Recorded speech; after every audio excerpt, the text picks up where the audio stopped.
I never thought my quiet life would turn into a showdown straight out of a movie, but here I am, telling you about the time an HOA queen named Linda Hargrove decided to mess with my Buffalo ranch and got more than she bargained for when my bulls turned her shiny SUV into a crumpled tin can. My name's Jack Ramsey, a 54-year-old vet who traded combat boots for cowboy boots. Just wanted to live out my days on a rugged patch of Montana land, surrounded by dust, sweat, and the low rumble of buffalo hooves. But peace, it turns out, is harder to hold on to than you'd think when someone's got a clipboard and a grudge. I bought my 80 acres fair and square, with every penny I'd scraped together from 25 years in the Army deployments to places I still don't talk about. Nights spent staring at stars that felt too far from home. My ranch, called Dusty Hollow, sits just outside the boundary of a fancy HOA development, Green Pines Estates, all manicured lawns and matching mailboxes. My land's legally separate, not a single blade of grass under their rules. But that didn't stop Linda, the HOA president, from strutting onto my property like she owned the dirt under my boots.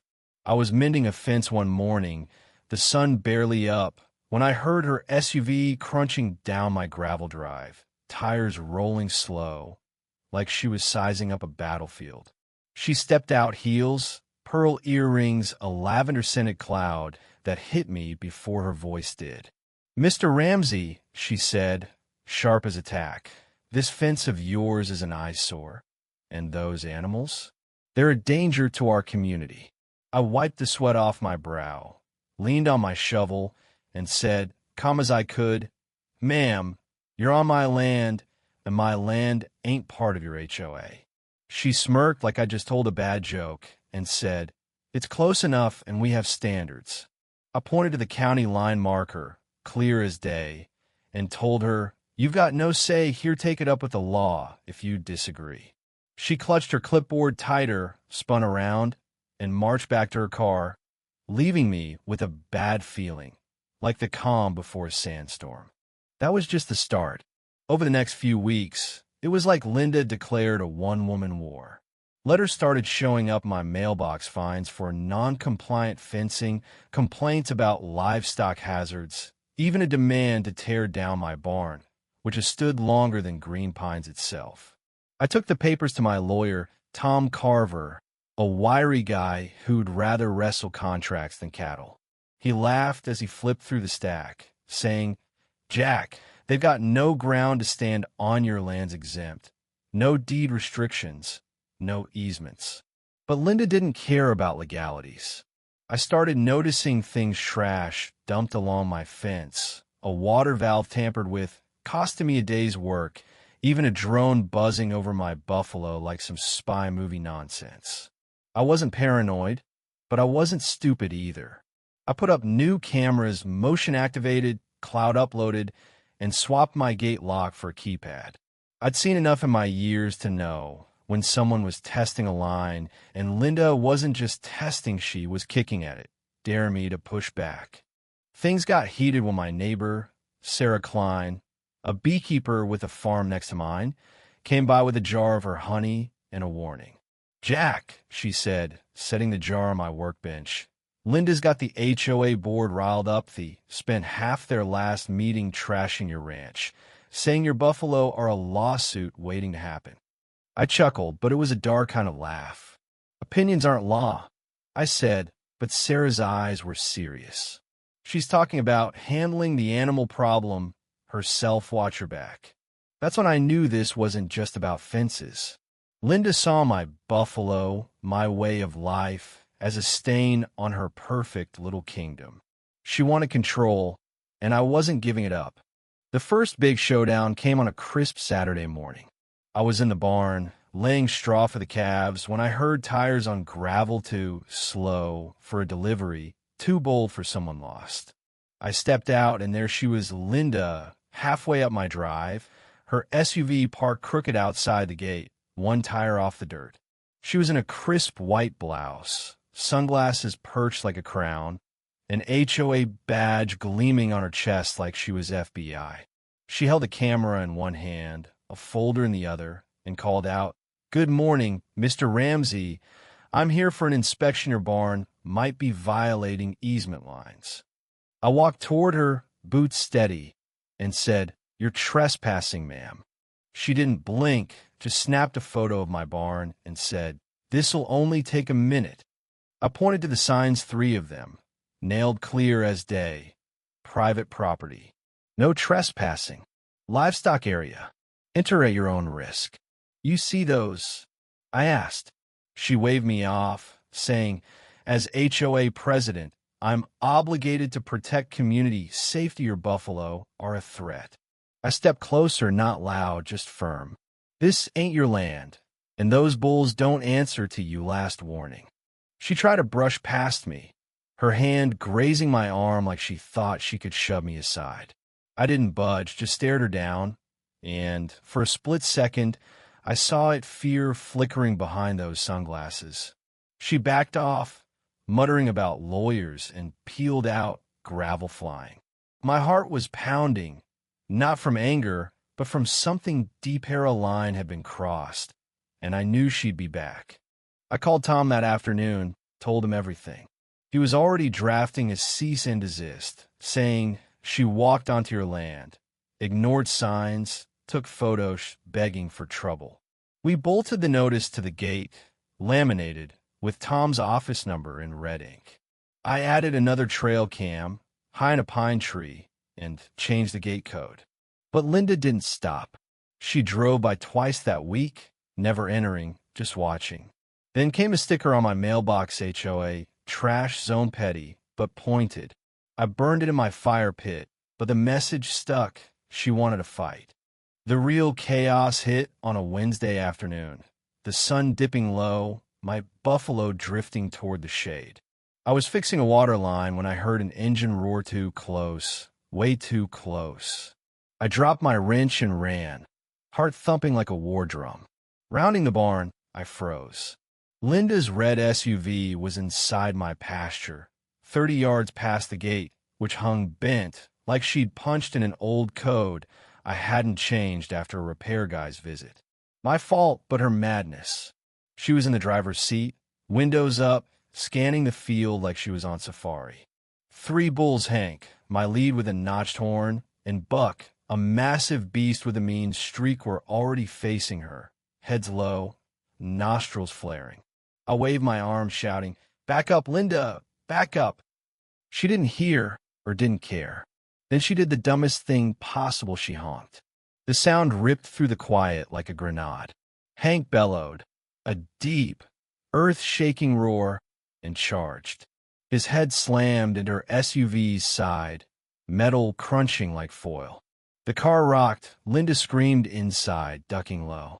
Buck followed, ramming the rear, tail light shattering, the back wheels lifting off the ground. Dust exploded everywhere. I sprinted toward the fence, yelling Hank's name, my voice raw from years of barking orders and chaos. Linda flung open the door, stumbled out, and tripped on her heels, hitting the dirt hard, shrieking like her soul was on fire. I vaulted the fence, arms wide, roaring nonsense to pull the bull's attention. Hank stopped, snorting, chest heaving. Buck pawed the ground but held back. They weren't out for blood, just sending a message. I crouched by Linda, who was sobbing, clutching her purse like a shield. "You hurt?" I asked. She glared, tears streaking her face, and spat. "Your monsters try to kill me." I kept my voice cold. "They're animals. On my land, you ignored the signs." She limped to her wrecked SUV, dents like moon craters, a tire hissing, and drove off, gravel spraying. I stood there, watching the dust settle, my bulls already grazing again like nothing happened. The fallout was instant. By morning, my phone was buzzing with HOA voicemails, threats, demands for restitution, claims I'd endangered their precious president. But I had the footage every second, from the gate breach to the horn to the bull's reaction, backed up on 3 drives. Tom was gleeful when I sent it over. "This is gold. Jack's done." I also called my old Army buddy, Mike Torres, now a county wildlife officer. He confirmed my ranch was a protected preserve under federal law. Linda's trespass was a misdemeanor at minimum. We posted new signs, state-funded, screaming protected bison preserve. Trespass at your own risk. But Linda didn't quit. She filed a lawsuit: negligence, emotional trauma, vehicle damage, even demanding my bulls be removed. She went to the HOA newsletter, painting herself as a victim attacked by rogue livestock.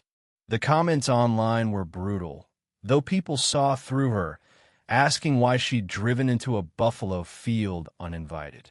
Sarah stopped by, pale, saying she's pushing for an emergency board vote to force a sheriff's investigation. I just nodded. Let her try.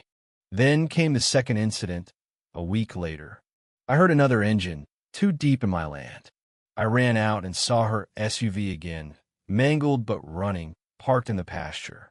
Linda was outside this time, with 2 suits and a camera rig, filming like she was making a documentary. They were 50 yards from Hank and Buck, who were already stirring, ears twitching. Linda was yelling, waving a red folder, her voice high and grating.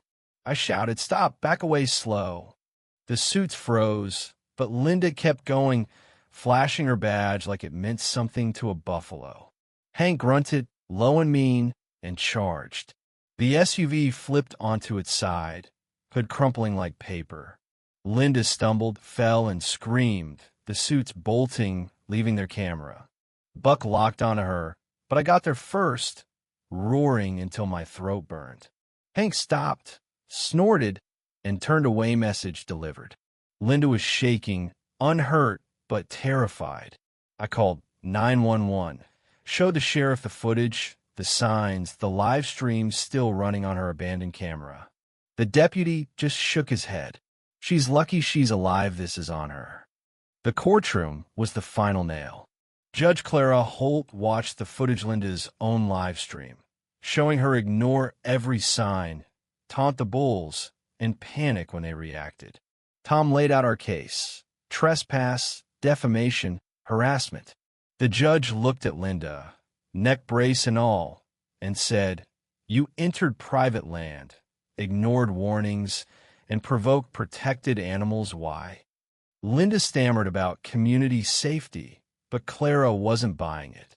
"Case dismissed," she said. "In your countersuit, Mr. Ramsey proceeds." Linda's lawyer pushed for a settlement, but I refused. I didn't want her money, I wanted her gone. The HOA board crumbled under pressure. 2 members quit, and Linda was voted out. She sold her house and vanished. Rumor has it to some gated community in Arizona, where her HOA dreams probably died quietly. Standing on my porch now, with Hank grazing under the stars, I feel at peace, hard won. I started the Dusty Hollow Initiative with Mike and a conservationist, Lisa Grant, teaching folks about wildlife, land rights, and HOA limits. Kids come out now, wide-eyed, snapping photos of the buffalo, not out of fear but awe. I'm no hero, just a guy who stood his ground. But when I look at Hank, his scarred horn catching the moonlight, I know we did it togotherm, the bulls, the land. So what do you think? Was I right to fight, or should I have let it go? Drop a comment. Tell me your take. Have you ever dealt with an HOA bully or someone trying to control what's not theirs? Let's hear it.